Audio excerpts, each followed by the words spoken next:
coast to coast. And they're not just doing this for themselves, obviously. They want all mandates removed, all discrimination removed. And this has become not only just a Canadian movement, but the truckers know that there are other convoys that have popped up around the world inspired by what they are doing. So I don't think they're going to cave in and buckle anytime soon. OK, Kid, look, we're going to have to leave it there, but really good to talk to you tonight. There was Kid Carson, a Canadian radio host. Thanks for coming on. Thank you. Now, another news tonight, Russia's ROC team has just won gold in the women's figure skating competition at the Winter Olympics. Anna Shabakova wowed the judges with a flawless performance in the free skate. But the event has been overshadowed by a doping scandal involving another of Russia's stars, Kamila Valieva. RT's Alexei Yaroshevsky has more now from Beijing.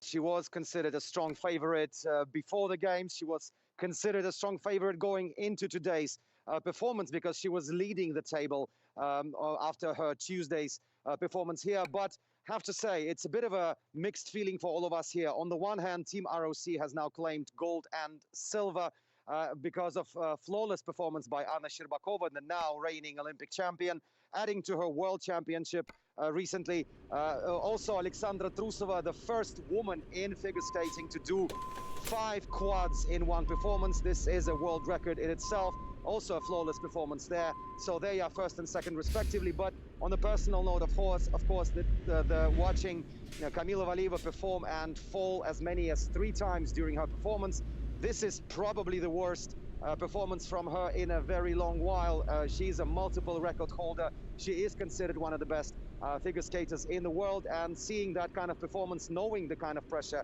she's been under for the last 10 days, that was really, really hard to watch.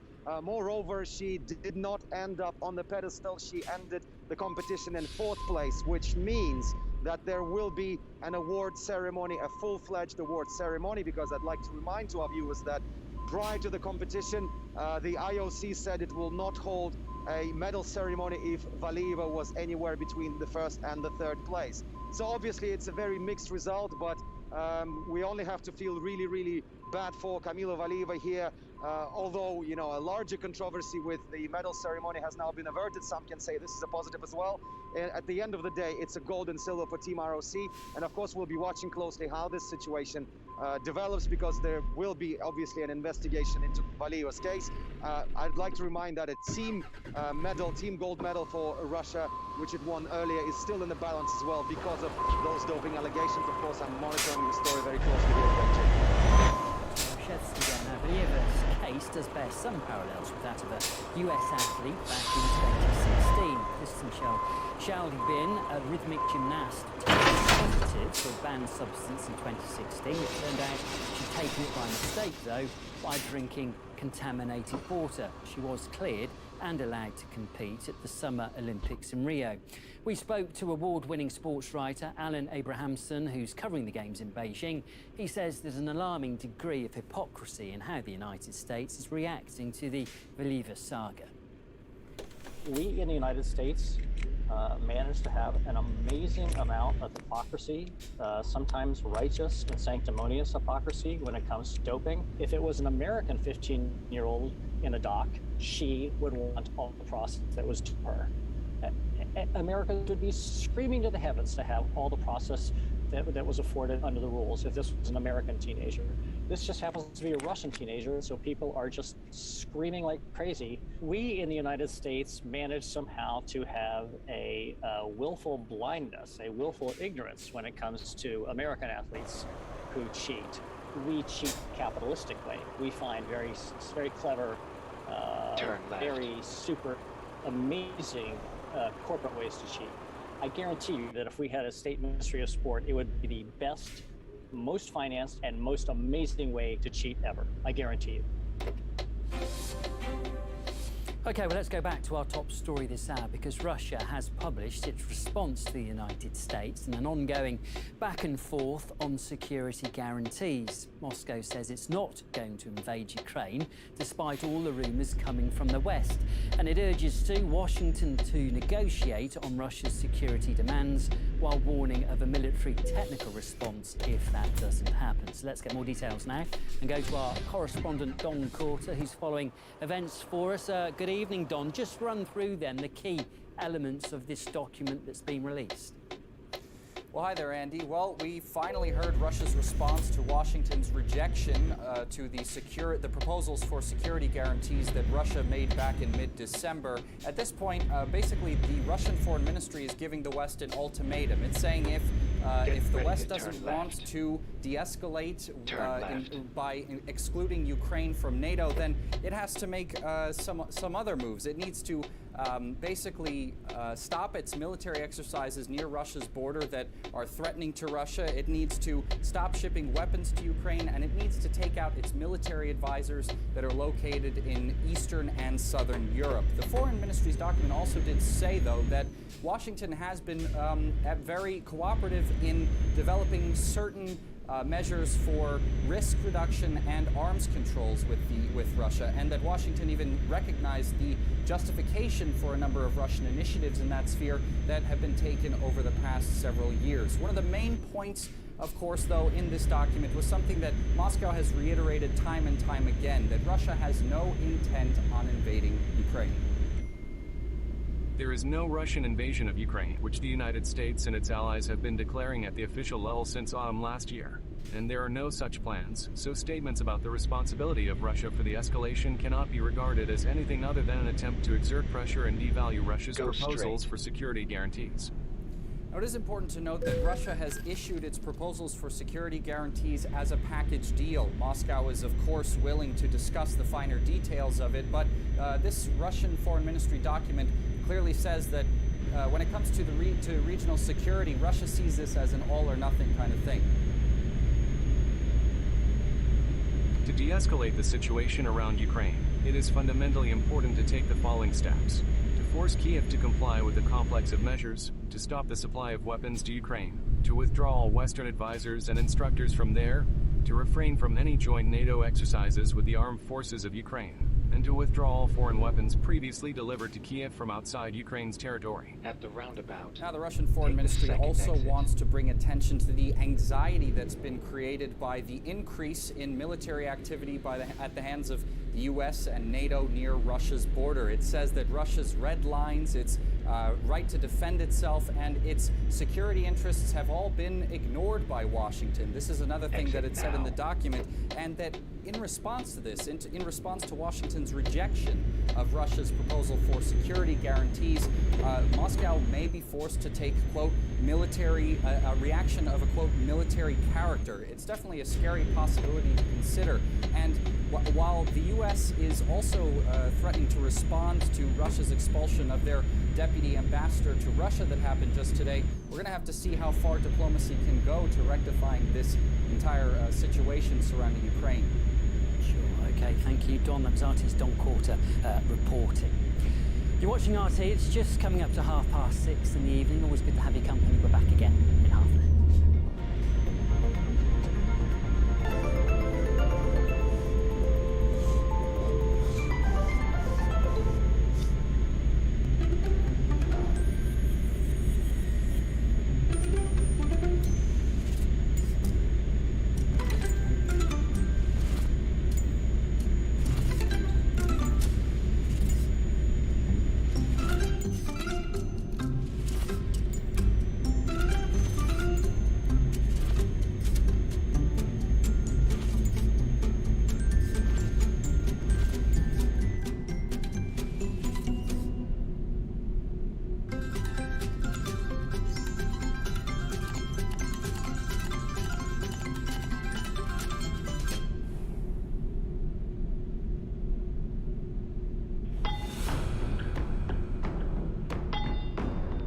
The Democratic Republic of Congo is among the richest countries in the world in natural resources, but economically, it's still one of the poorest. Cobalt is an essential material in manufacturing batteries for modern devices, like electric cars, mobile phones, and computers. 60% of the world's cobalt reserves are in Congo. and 20% of it comes from small-scale mines.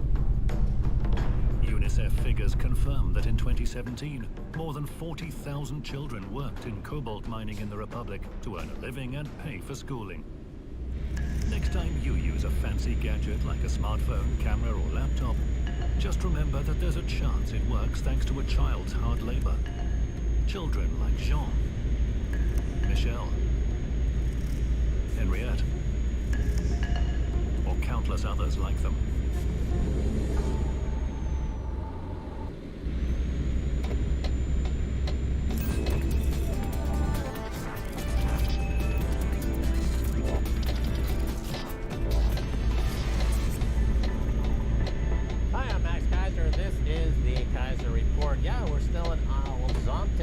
Beach in El Salvador, taking the waves.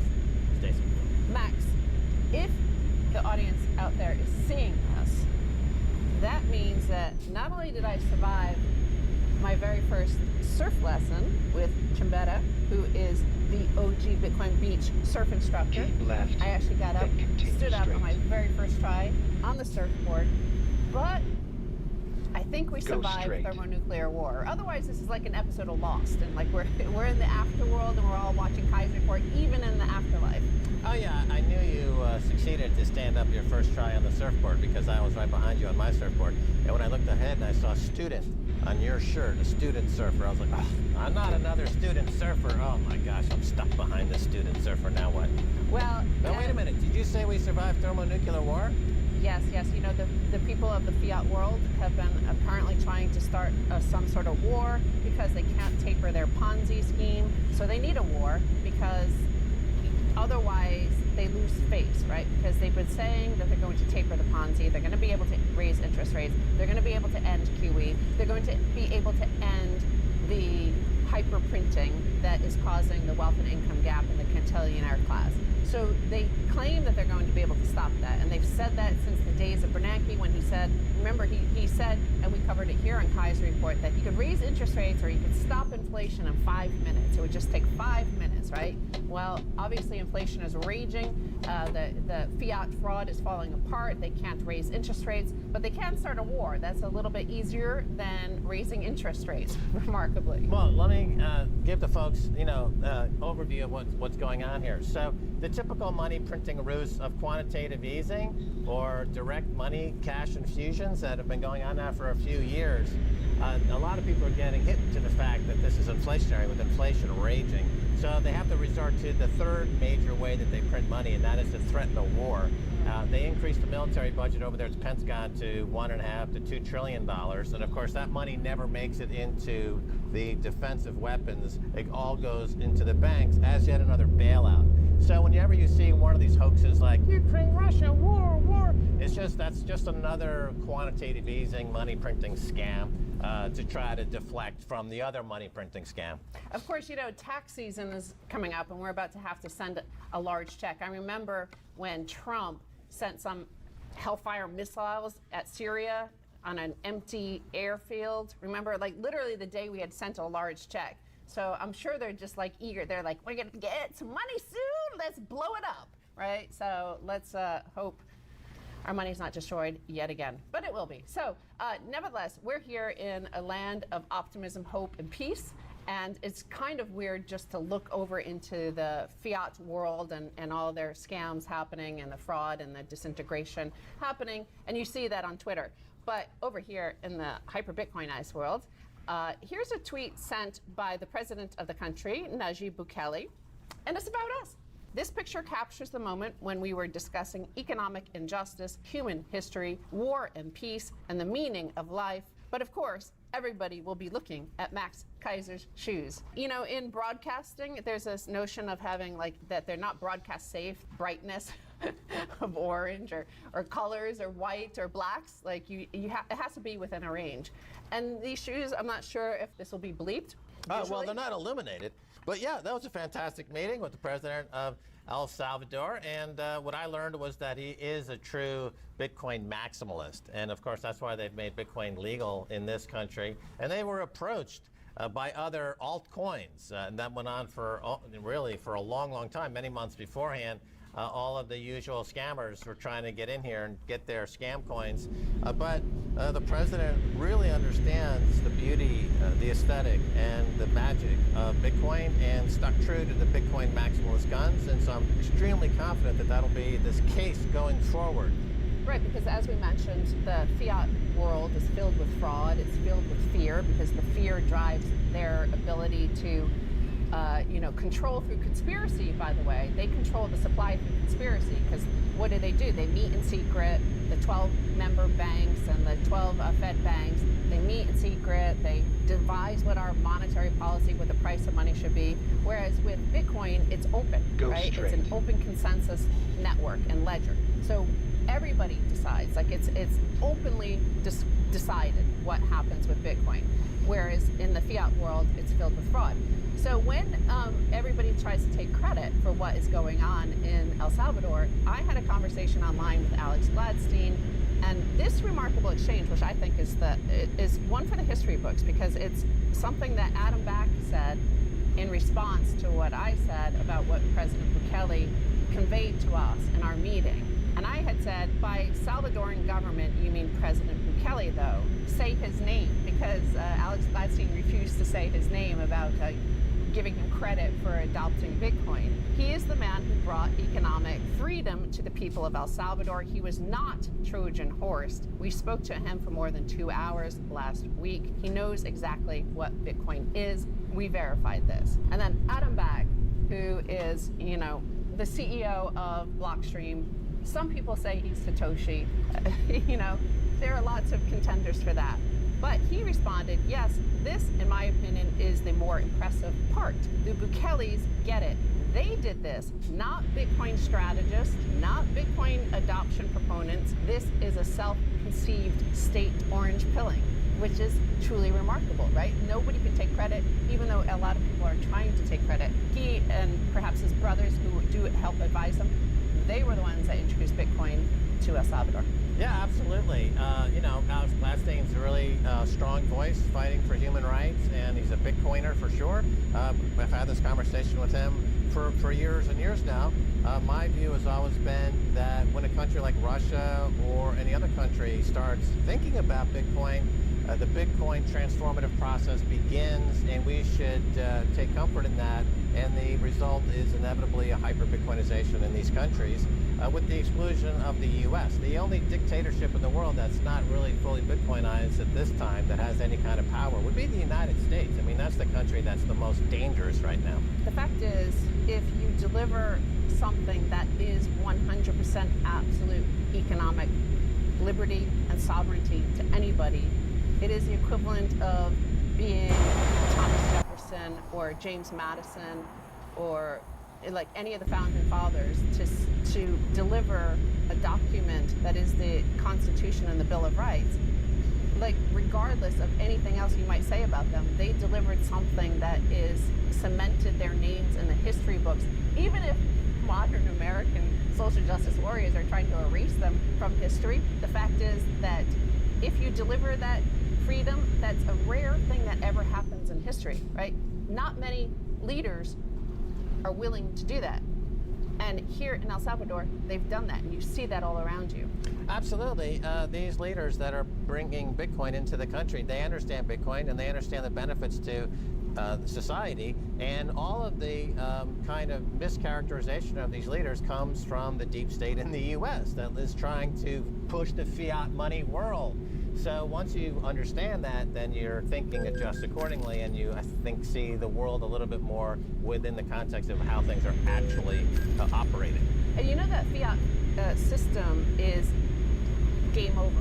You know the U.S. dollar, it's game over for fiat. You know it because all they have left is exactly what, if you ever live in London or the United Kingdom and see what they have, all they have, the one thing they have is banking fraud, and that's part and parcel of mortgage, like property ladder, right? They get everybody to buy into this scheme. You get them to participate in your pyramid scheme by the house price gains. So I want to look at a headline out of California, the home of a lot of all the dysfunction in the cultural world that we see at the moment. Well, here's the cantillionaires complaining of the dumpster fire that they created. Desperate Venice Beach residents threatened to sue LA officials for millions after putting their lives at risk by refusing to crack down on growing homeless encampments. This just seems like a great metaphor for the entire U.S. monetary policy around the world. There are dumpster fires everywhere, and they want to bomb and complain and blame somebody else, like a giant Karen on the Emperor of Karen. Like like they're the ones that created the situation. Their house price gains and their cantillionaire, luxuries are what caused the dumpster fires all around us, the disintegration of the fabric of society around you that you see happening across cities across the U.S. Right, the leadership in California are basically pyromaniacs, and they're complaining about everything burning down and turning into ash when they set the fire. Yeah. So they're, by definition, psychotic. Right. And speaking of psychotic, Max and I here on Kaiser Report, we warned you about this 2 years ago. I think it was like early in the pandemic when we were locked down at home, first lockdown there. And we told you and warned you about one of the last gasp of this fiat fraud and pushing this Ponzi scheme and the free money being doled out. And a lot of the free money that we were financing for people to stay home for, I guess, the rest of this generation, who knows?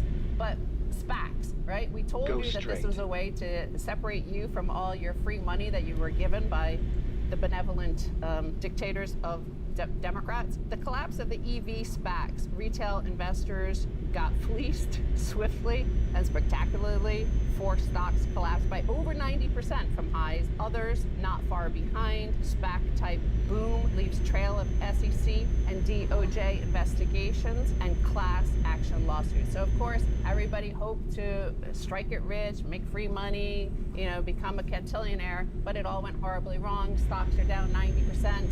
And what happens? They're trying to sue to get some of their money back. Right, SPAC, Special Purpose Acquisition Corporation, are a fraud, as we reported the second they began to become popular. It's just rebottling some of the frauds from the previous decades. One thing we've said on this show for many years on Wall Street is they take the same fraud, they rebottle it with a new label. It's the same fraud over and over again for 100 years. And the SPACs were just another, what was called a blank check company back in the 1920s, updated for the 21st century. Same fraud. A lot of people made a lot of money. A lot of people lost a lot of money. It was like an ICO or an altcoin. That's the problem with altcoins. They're just a reinvention of fiat money, like Ether. It's just a reinvention of the dollar. It's complete garbage, centralized nightmare. Stay away from it, as you would a SPAC. They're all freaking garbage. One of the biggest ones was Nikola, and that was valued at one point at $34 billion. Investors poured their free money from the government into this SPAC. It's now worth under $4 billion. So $30 billion was evaporated from the accounts of Americans who got free money, just like half of the unemployment, those free extra checks, the enhanced unemployment went to Nigeria. These went to Nikola. Like, it's all, that's the fiat fraud, and that's the dumpster fire that we report on all the time. Well, it could be worse. It could be Cardano. All right, well, we're going to take a break, and when we come back, much more coming your way.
Exit right.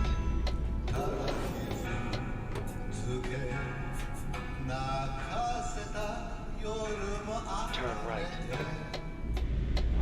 It's been 30 years since the Soviet Union collapsed. Нам міська влада доручила змонтувати пам'ятник Леніну. Так сталося, що ми його свого часу монтували там. Ukraine was one of the independent states that emerged from the ruins of the superpower. В 90-м году, 91-м году украинскому народу обещали красивую жизнь, самостоятельность, независимость, и людей опять обманули.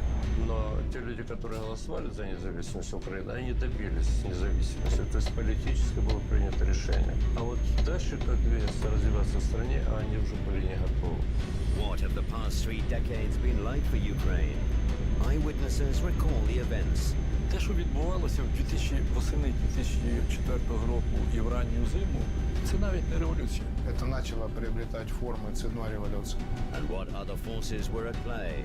Я тоді зрозумів, що всі інші наші іноземні радники говорять, а американці роблять. Мені здається, що Захід не може завершити жодної справи.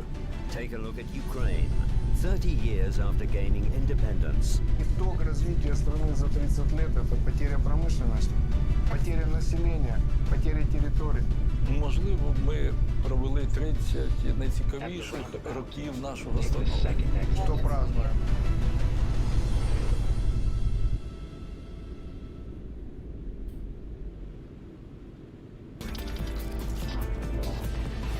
Exit now.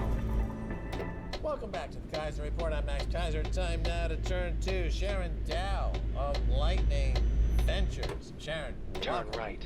Thank you, Max. It's great to be here. Thanks for coming on. Now, Lightning Ventures, tell us about the company. What's your mission?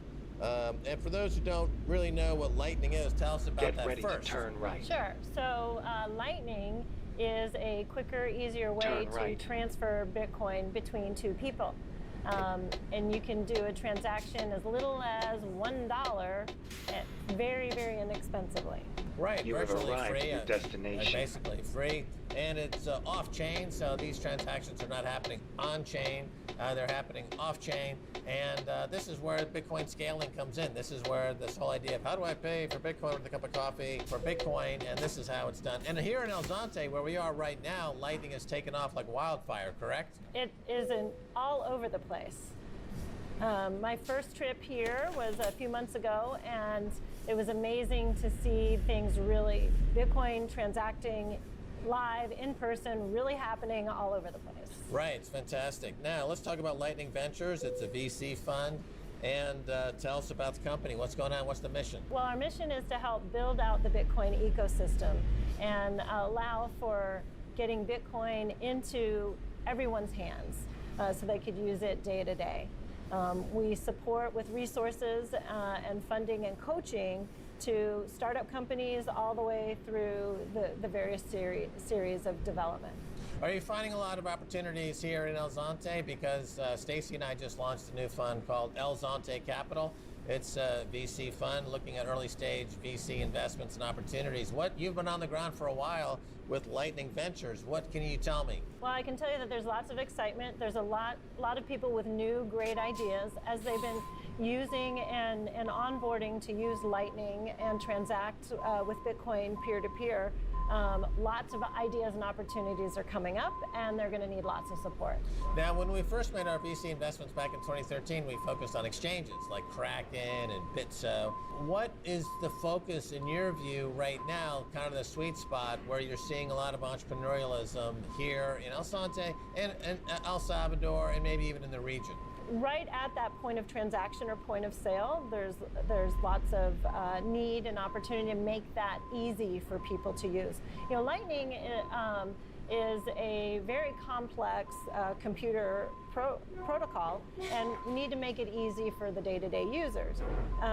In addition, things like machine-to-machine and streaming and peer-to-peer content and streaming are the three areas. And then finally, interoperability with other digital asset platforms. Now, we are hearing about these volcano bonds. They're going to be priced on March 15th, between March 15th and March 20th. It's a brand new security class, really, based on a brand new asset class, Bitcoin, and the government is